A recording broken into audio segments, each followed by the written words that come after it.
السلام علیکم ورحمت الله. یو سلام تاسو ټول اوریدونکو ته. او زه څنګه یم؟ زه څنګه هوتک له خیلو څخه یم.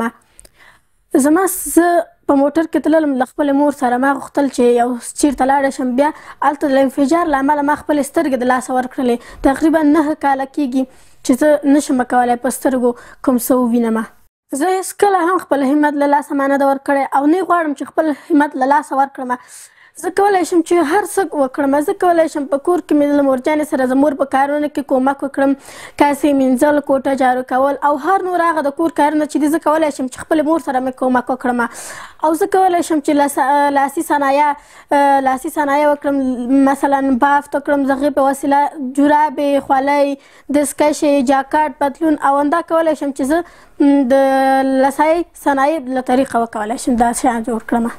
دا په ګاونډیانو باندې زه خرڅوم او د هغې په پیسو زه ځان ته خپل ورکې اخلم. بیا په هغې کې زه درس لیکم.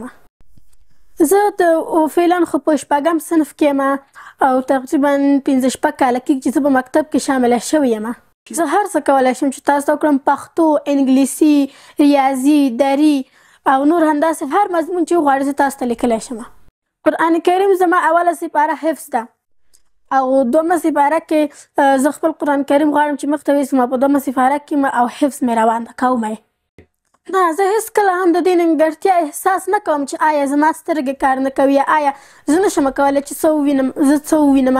او هغه څوک چې بې علمه وي هغه نشي کولی چې څه شی وویني او د یوې نیمګړتیا احساس وکړي. زه هېڅکله هم د دې احساس نه کوم چې آیا زه څه نه وینم یا زه نشم کولی چې څه ووینم، ځکه چې زه علم لرم او زه غواړم چې ما ته نور هم د علم د تعلیم کولو اجازه راکړول شي چې زه نوره هم علم خپل مخته ویسم.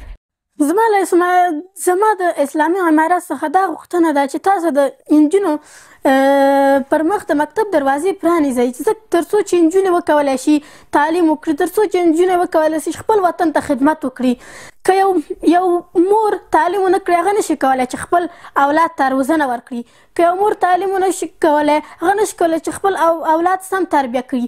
موږ تعلیم ډېر یو ښه شی ده. موږ باید د تعلیم په ارزښت باندې پوه شو. هغه څوک چې تعلیم ونه لري هغه نشي کولی چې خپل د زندګي مشکلاتونه حل کړي او همداسې نور مشکلاتونو سره مخامخ کېږي.